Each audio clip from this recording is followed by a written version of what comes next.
without any further ado, allow me to introduce our first speaker, Dr. Peter Kreeft. He's a professor of philosophy at Boston College and King's College. He is the author of numerous books, as well as popular writer of Christian philosophy, theology, and apologetics. He's formulated 20 arguments for the existence of God, together with Ronald Tasselli. His intellectual reputation stems from his strength in debating and summarizing the philosophical arguments of the major Western philosophers. He has debated several academics in issues related to God's existence. He is a regular contributor to many Christian publications.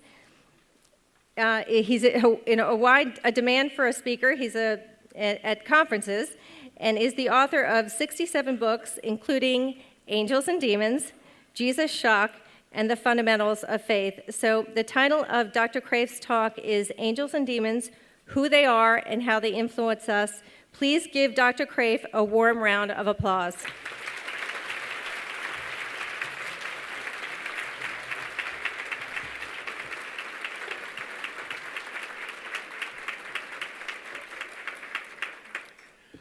I begin with an apology.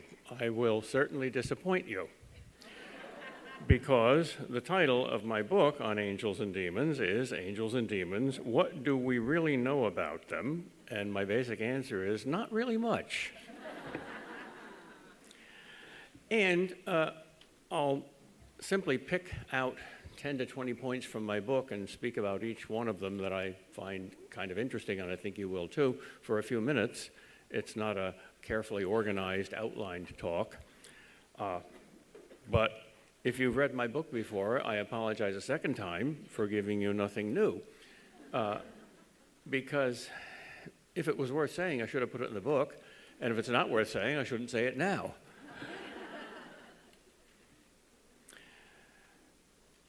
I'm not an expert on angels. There are no experts on angels. They don't exist. There's just people that are fascinated with angels. We probably know about as much about angels as our pets know about us. In fact, I suspect that the angels' attitude towards us is something like our attitude towards our beloved pets.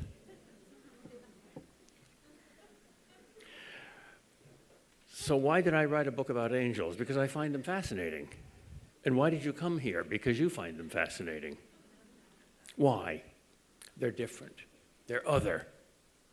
They're fascinating for the same reason that men find women fascinating and women find men fascinating. They're weird. It's Mars and Venus. We're especially fascinated by intelligence in non-human forms. That's why we write science fiction stories about other species, which probably don't even exist. And that's why all kids love stories about talking animals. They're different. Angels are vastly superior to us, and that's another reason we find them fascinating. Their minds and wills are much stronger than ours. They don't have bodies, and they don't have bodily senses, and they don't have the emotions that come from the body. So in a sense, we have an advantage over them. They can never appreciate the smell of a well-broiled steak, and we can. On the other hand, they're super Einstein. Einstein to them is an idiot. Now, we prefer equality to elitism in politics, and that's all very good because we don't want to concentrate too much power anywhere. But the universe doesn't run by politics. God didn't create a democratic, egalitarian universe. He created a universe in which he is not one of the creatures. He's infinitely superior to everything. The angels are vastly superior to us. We're vastly superior to the animals. Dogs are vastly superior to fleas. Animals are vastly superior to plants. Plants are vastly superior to rocks. So the universe is a hierarchy, a natural hierarchy. And in a democratic society, we lack that. We lack heroes to look up to. Somebody once said to me, I hope in heaven we're all going to be equal. And I said, I hope we're not, because how awful it would be not to be able to look up to anybody. No, the Brits got it right. They don't have a king or a queen that can do much harm, but they do have somebody that they can look up to and have a lot of fun doing that. Well, angels and demons can do a lot of good and harm, unlike the British king or queen. So they're even more serious. Why does our society ignore angels and demons and spiritual warfare? I think most people think, even many Christians think, that angels are somehow unscientific, that they're the primary example of the supernatural, and the supernatural is not a word that you find in cocktail parties. The thought is that somehow science has disproved the supernatural and angels and miracles. Well, if somebody ever says that to you, ask them which science did that, which discovery of which scientist, made where and when, proved how, has disproved the existence of the supernatural, and you'll get a stony silence. The contest is not between religion and science. There is no such thing as a war between religion and science. There is not a single casualty of that war. It's a war between two religions, the religion of science and the religion of God. So that's part of spiritual warfare. Well, even though there's no good scientific reason for not believing in angels, are there scientific reasons for believing in angels? No, I don't think there are. I think there are, however, good logical, philosophical reasons for believing in angels. And there are certainly conclusive theological reasons for believing in angels. The purely rational, logical reason for believing in angels is a probability. Look at the universe. It's full of every possible form of life, downwards. We don't just have human beings inhabiting a place like the moon. We've got millions of species of plants, millions of species of animals, millions even of insects only. It's full. God is an incredibly creative artist. Well, okay, so you've got chemicals, which are very varied. You've got plants, which are very varied. You've got animals, which are very varied. You've got humans, which are very varied. And then you've got God with nothing in between us and God. How much of a gap is there between us and rocks? Quite a bit. So God filled that gap with all sorts of plants and animals. How much of a gap is there between us and God? An even greater gap. And God didn't fill that? Not likely. So from the analogy with the animals, I think it's very likely that there's just as much of a variety upwards as there is downwards. Now, our minds are so weak that we think of angels as just one thing, angels. We don't think of angels as having an incredible variety like animals or plants. But I think that there's an even greater variety among angels than there is among organisms. Thomas Aquinas, who was probably the smartest man who ever lived, argued that each angel is so different from every other angel that each angel is his own species, or the only member of the species. So the difference between, let's say, St. Michael the Archangel and St. Gabriel the Archangel is not like the difference between Fido and Spot, but like the difference between cat and dog. Why don't we see that? Because we're dumb. We see each other that way sometimes. For instance, to Orientals, all Occidentals look alike, and vice versa. Whites often say, all blacks look alike to me. Blacks sometimes say, all whites look alike to me. Well, that's just a prejudice based on ignorance, and that's how we feel about angels. Well, we can easily overcome our ignorance of each other, but it's very difficult to overcome our ignorance about angels.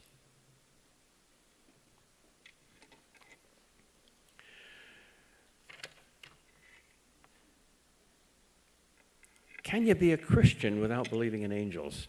Is it theologically necessary to believe in angels? Well, angels are not the very center of Christianity. Christ is. In fact, they are his angels. The New Testament says, when he comes, he will come with his angels, not just the angels. But if you believe in Christ, and if you don't, you're not a Christian, if you believe Christ is divine, the infallible Son of God, then you have to believe in angels because Jesus did. He not only believed in them, he created them. And while on earth, he was ministered to by them. Well, demons too? Yeah, that's part of the package deal. He not only talked about them, he met them, and he was tempted by Satan and overcame him. So if angels don't exist, then Jesus was mistaken. And if Jesus was mistaken, then he's not divine. And if he's not divine, then Christianity isn't true. So it's part of the package deal, a necessary part. Even for Protestants, because it's in the Bible. And the Catholic Church has explicitly defined angels as de fide, that is, a non-negotiable dogma of the faith.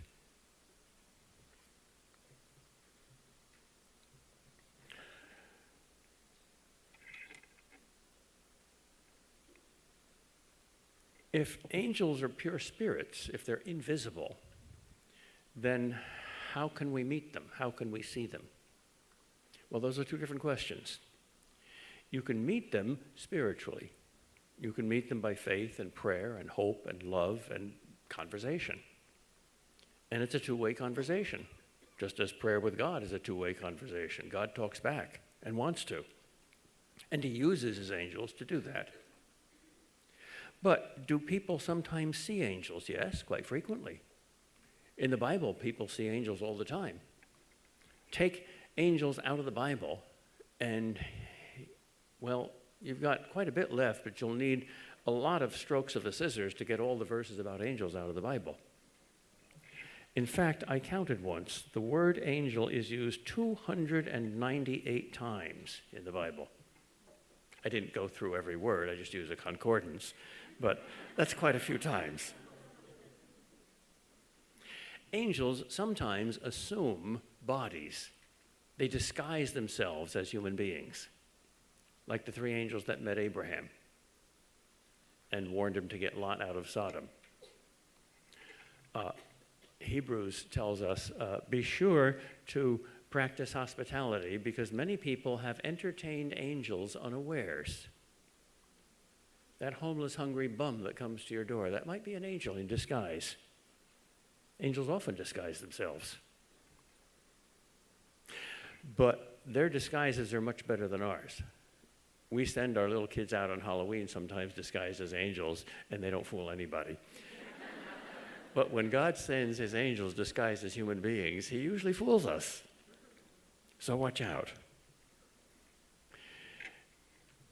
In the Jewish tradition, there's a way of discerning whether, when you think you've seen an angel, you really have, and that's really an angel that assumed a human body without a mother and without a birth certificate, but a real human body that can do physical things, or whether it's just a vision. Sometimes people see angels in visions. And if you're not certain which it is, the advice is to offer the angel some food. Now, angels always accept hospitality. And after the angel leaves, count the food. If there's some missing, it had a body. If not, it's just a vision. Jews are very practical, you see. And that's probably what Jesus' disciples did in the upper room after he appeared to them after the resurrection. Some of them said, it's a ghost. And Jesus said, I'll prove I'm not a ghost. How did he do it? He ate some food. Ghosts don't eat.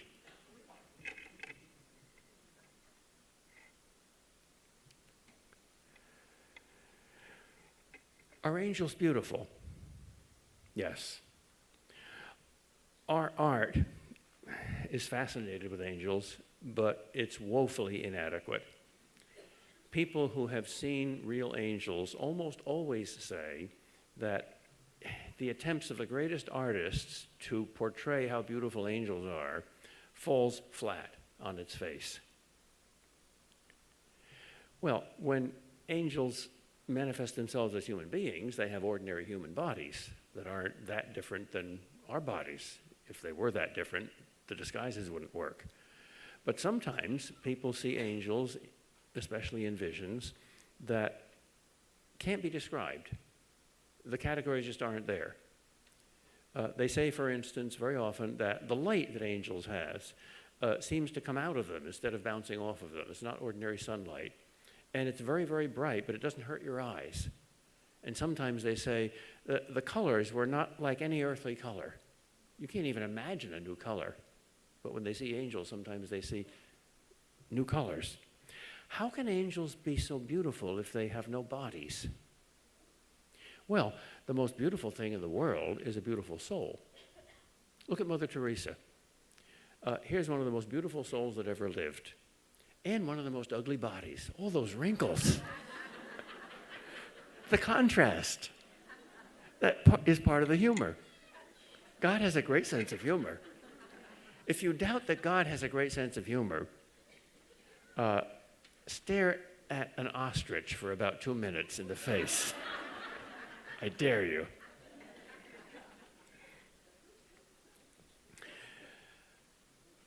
This is a women's conference. Is there anything especially feminine about angels? Are there any female angels? Or are all angels male? Well, the first and literal answer to that question is no, there are no female angels, and there are no male angels either. They don't have biological bodies, and therefore they're neither male nor female, like God. Nevertheless, masculinity and femininity aren't just biological. Masculinity and femininity are qualities of your soul and not just of your body. If you deny that, if you say that bodies are innately male or female, but souls have nothing to do with masculinity or femininity, then you're not only a very bad psychologist, and you deny that there's any difference between the masculine mind and the feminine mind, but you also are implicitly a materialist. You're saying that souls are just sort of like wispy clouds of vapor, like ghosts. They don't have solid personalities. Well, souls are more solid than bodies. When you see a Hollywood movie and somebody dies, they picture that on the screen usually by a kind of a ghost or a mist or something really thin, barely real, leaving the body. That's totally wrong. It's the body that's the ghost. It only lasts 70, 80, 90 years. It's the soul that's solid. So they should picture that as the dissolution of the ghost, that is, the corpse, leaving a really solid, immortal soul. Well, solidity is a kind of physical image for realness. So the realness of spiritual qualities, like spiritual masculinity and femininity, is much solider and eternal and lasting than mere biological gender. I don't know whether there are actually feminine versus masculine angels, whether they're differentiated that way, or whether every single angel has all the qualities of what in us is either masculine or feminine. The jury is out on that one. The church hasn't decided, theologians haven't decided. In many traditions, there are female as well as male angels. In other traditions, they're only, I didn't mean male, I meant masculine. Only the one kind. But all angels come to us from God, and therefore they are pictured in the Bible always in masculine form as God is. That's not because God is only one of the two genders. It's because he comes to us as the other, and we are all women. That's not male chauvinism, it's female chauvinism. All souls are feminine to God. He impregnates us, we don't impregnate him. So that non-inclusive gender language in the Bible about God doesn't so much protect the masculinity of God as protect the femininity of human souls. By the way, all the saints and mystics say that. I think it's very significant, though, that women see angels much more often than men do. There's a lot of stories about people meeting angels, and I'm, as a philosopher, sort of professionally skeptical and suspicious but some of them must be true. And I've met some people who have seen angels, and I've met some people who have written about them. For instance, Joan Webster Anderson is a good, faithful Catholic and a sane woman, and she's written some pretty good books about angels. And all the people who write such books notice that women tend to see angels more often than men do. Why is that? Well, it's probably because there's a genuine difference between the feminine and the masculine mind. It's not an absolute difference. It's like the difference between our bodies and our voices. There's a genuine difference, but it's not an exclusive difference. Women tend to be more intuitive and more sensitive to relationships. Men tend to be more analytical and more objective. That's no longer politically correct to say. Too bad. God didn't consult the politically correct dictionary before he created the universe. Angels don't reason from one step to another. They're not analytical. They just see intuitively, simply. And, well, this is very politically incorrect, but this is how women think. My wife and I are constantly misunderstanding each other because I'm analytical and she's intuitive. So I'll ask a question, and she'll give an answer to the question that I was planning to ask 2 questions later. That happens all the time. You know, I'm the caterpillar, step 1, step 2, step 3. She's the eagle. Oh, you're going to step 12. Well, women are more on that angelic wavelength. They just see.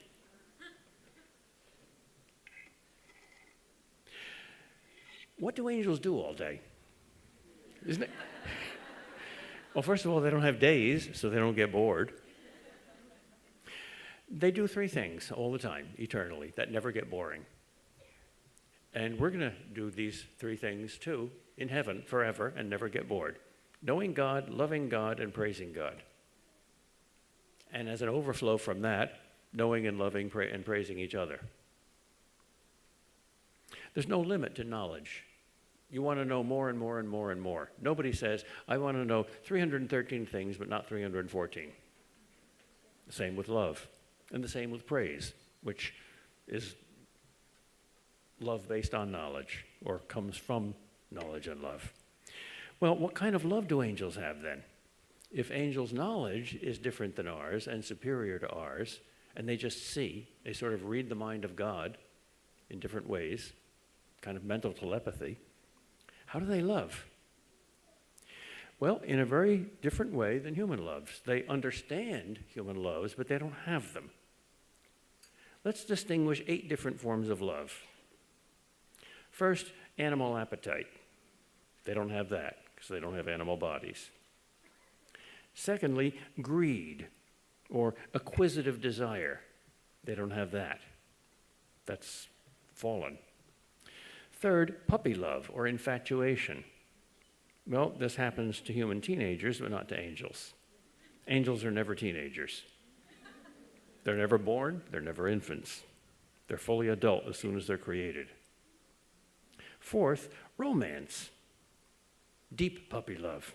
The Romeo and Juliet, Dante and Beatrice love. That's a beautiful thing, but angels don't fall in love that way either. That's specifically human. The fifth is instinctive affection or liking, the kind of love based on comfortable familiarity, especially in a family. Well, angels don't have families, so they don't have that kind of love either. A sixth love would be sympathy or pity. That's a feeling with or feeling for another person.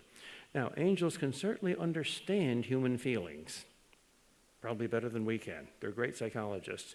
But they don't have human feelings. They can't become distressed themselves, for instance. And they don't fall in love because they're loving all the time. The ocean doesn't get wet because it's wet all the time. A seventh kind of love is friendship.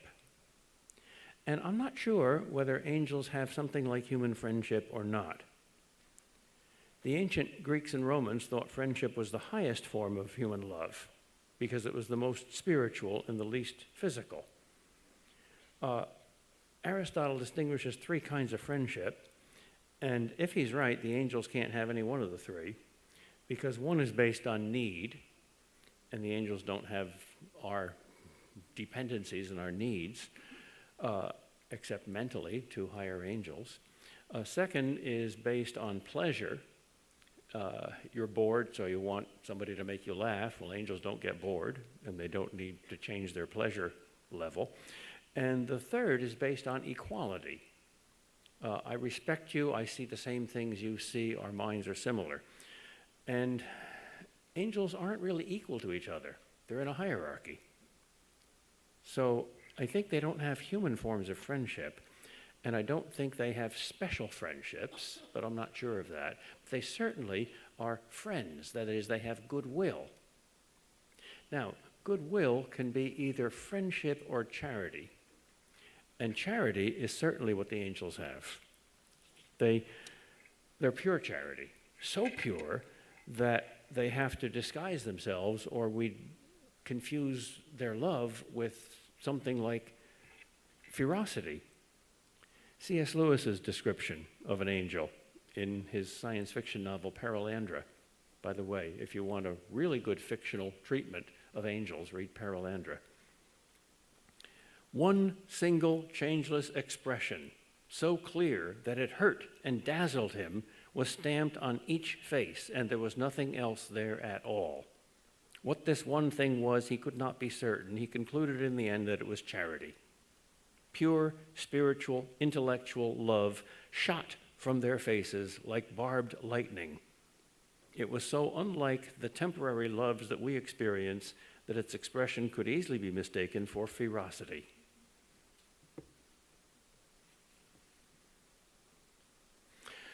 Well, let's get down to the practice. How do angels interact with us? How do they help us? How do they affect our minds?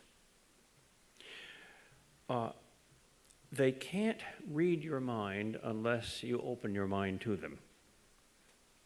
They have, so to speak, spiritual ears, though they don't have physical ears. So unless you speak, they won't hear you.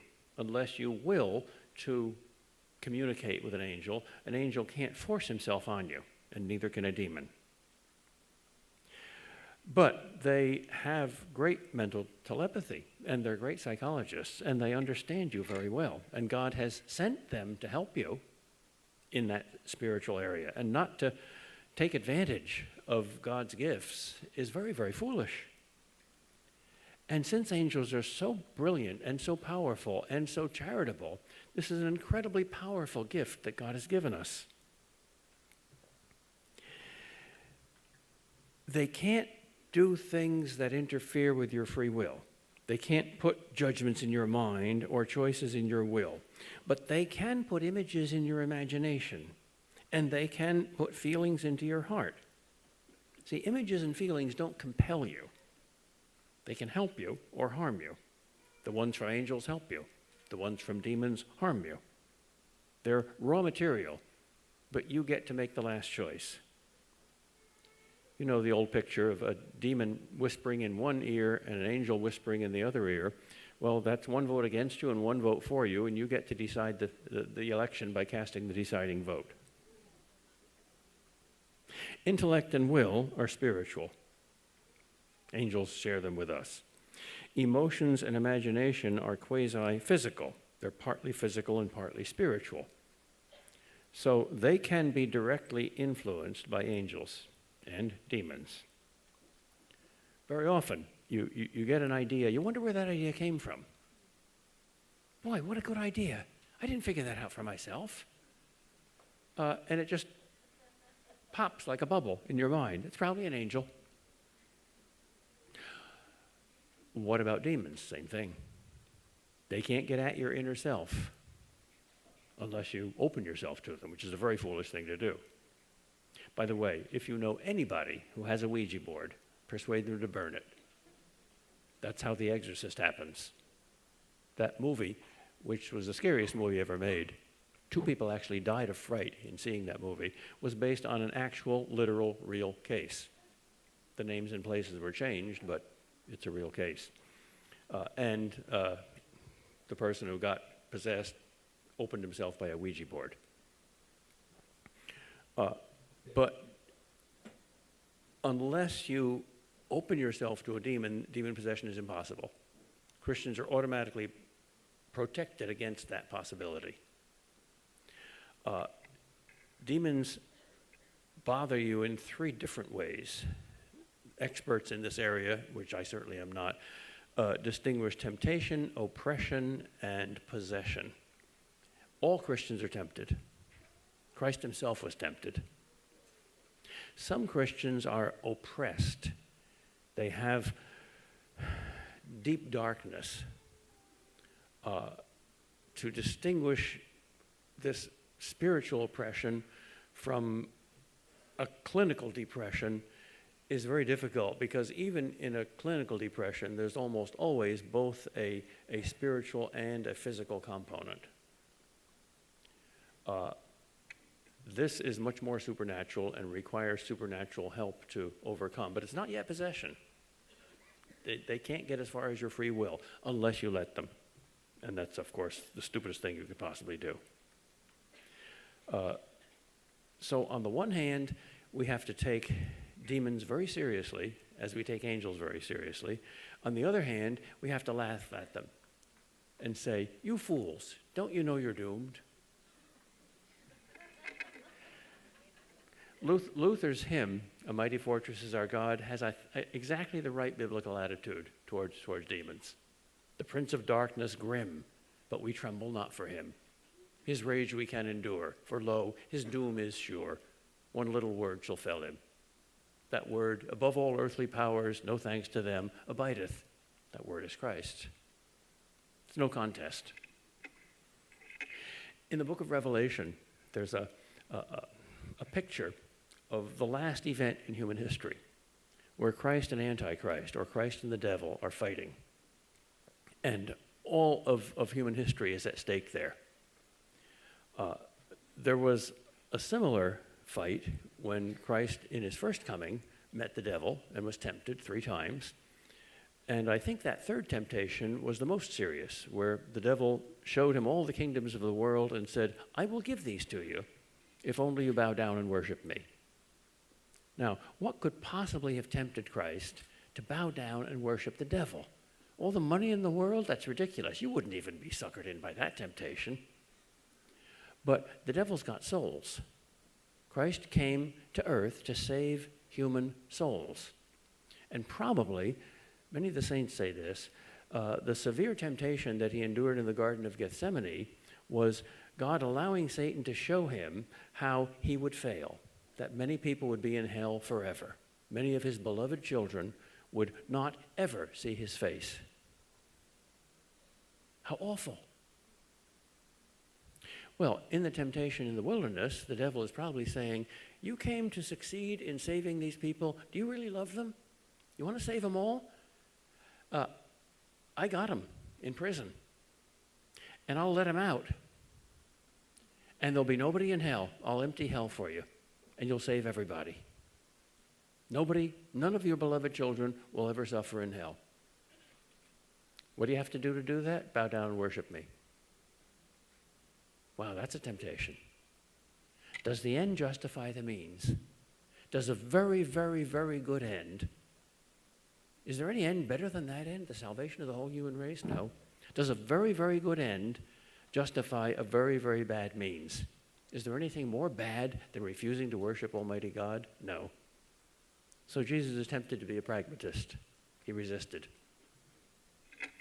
All right, we have another fight between Christ and Antichrist, or Christ and Satan, at the end of the world. And there's 2 beasts, 2 animals that are symbols, the lamb and the dragon. And the word for lamb, which is of course Christ, the Lamb of God, is arnion. Now the Greeks had a lot of lambs, it's their favorite meat, so there's a lot of different words for lamb, and arnion means not just lamb, but wee, meek, little, cute, little, innocent little lambkin. The Greeks also had a lot of mythological beasts, such as dragons, and the word there for dragon, therion, means monster, or monstrous beast, or horrible, horrifying, terrifying beast, something you meet only in your worst nightmare. So now you've got the heavyweight championship of the universe, and your salvation is at stake. And in this corner, the wee little lamb, and in this corner, the fire-breathing dragon. And you're looking on at that prize fight, and you say, uh-oh, it's a fixed fight. You're right, the dragon doesn't stand a chance. You see, the lamb's got a secret weapon. Blood. His blood. He eggs Satan on. I like Muhammad Ali's version of that. Come on, hit me. And the devil does, and that's his trap. Imagine how the devil rejoiced when he heard those words from the cross, my God, why hast thou forsaken me? He won. No, he didn't. He lost. That was precisely the trap. If you saw that great movie, The Passion of the Christ, you might remember that at the moment that Christ died, you heard a horrible groan from the earth. That was Satan. So he can't win. So, in one sense, we shouldn't fear him. In another sense, we should. Because he's like, in the book of Job, God allows Satan to do work but limits him. First, he says, you can touch Job's possessions, but don't touch his body. And Job overcomes that temptation. Then, second interview, God says, okay, you can touch his body, but not his self. God limits Satan's work. God lets Satan do his dirty work. Satan's like a sparring partner. We have to fight in order to get strong. But God limits how much evil can do. So, in one sense, fear him. He's fearful.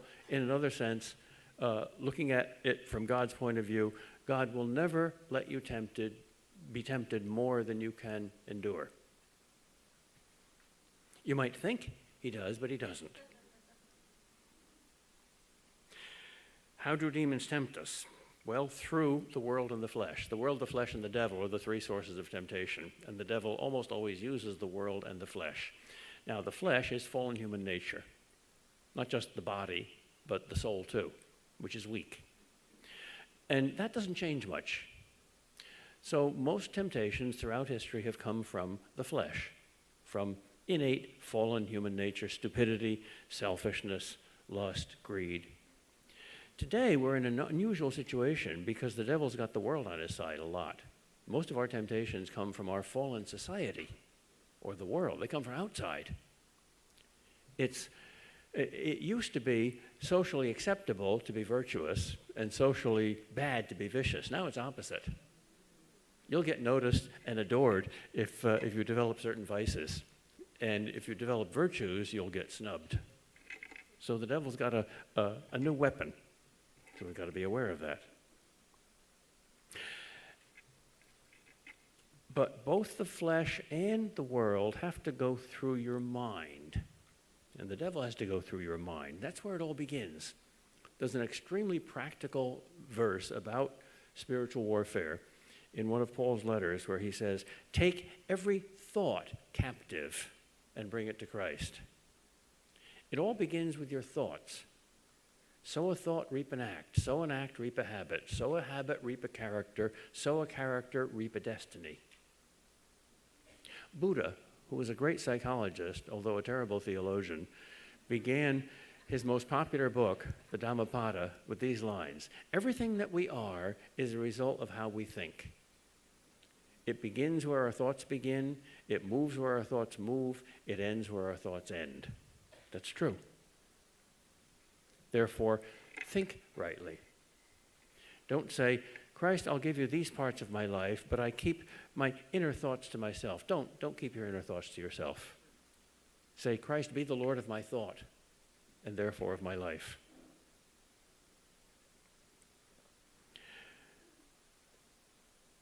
What can you do to fight in this spiritual war? The theme of spiritual warfare is on almost every page of the Bible. It's amazing how little we hear about this, even in theology courses.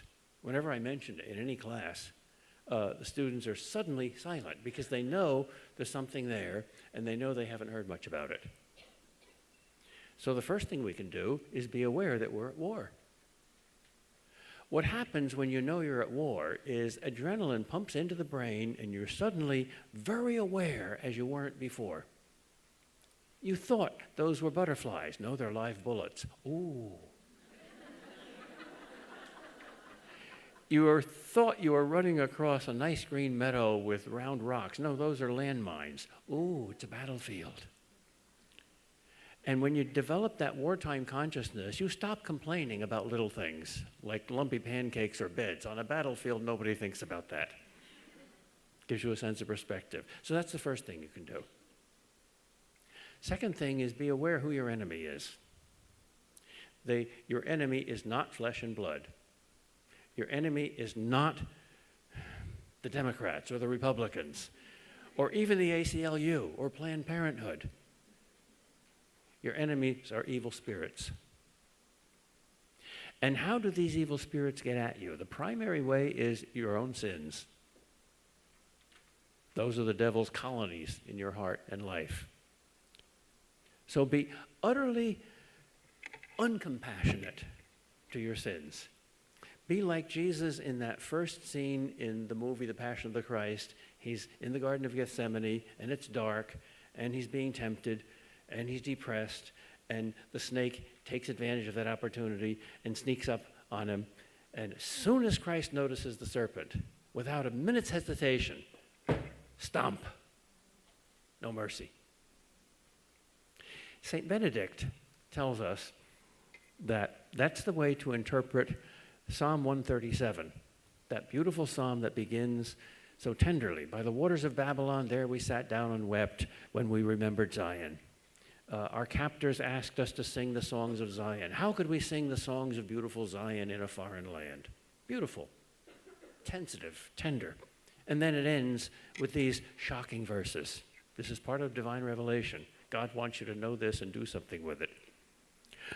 O Babylon, destroyer, blessed be he who grabs your little babies and smashes their brains out against the curbstone. That's in the Bible. How do you interpret that? Well, you interpret every verse in the Bible by the whole. You don't take a thing out of its context. And the overall context of the Bible is the revelation of God's love towards all mankind. So that can't be interpreted literally. How do you interpret it? Here's what Benedict says. Those babies are baby thoughts. And Babylon isn't the literal Babylon, it's the devil's kingdom. And the devil's kingdom exists in your own heart. So as soon as you find a baby thought that's evil, have no mercy on it. Dash it against the rock that is Christ.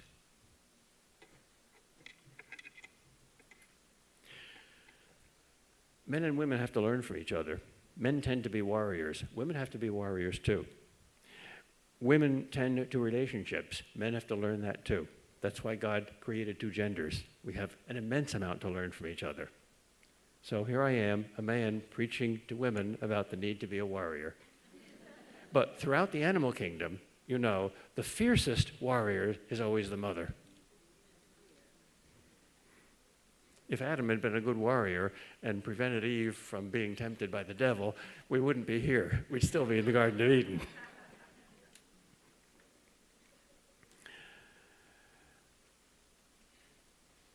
The strongest weapon that you possibly have to defeat the devil is Jesus Christ. The angels are his angels. He has already defeated the devil.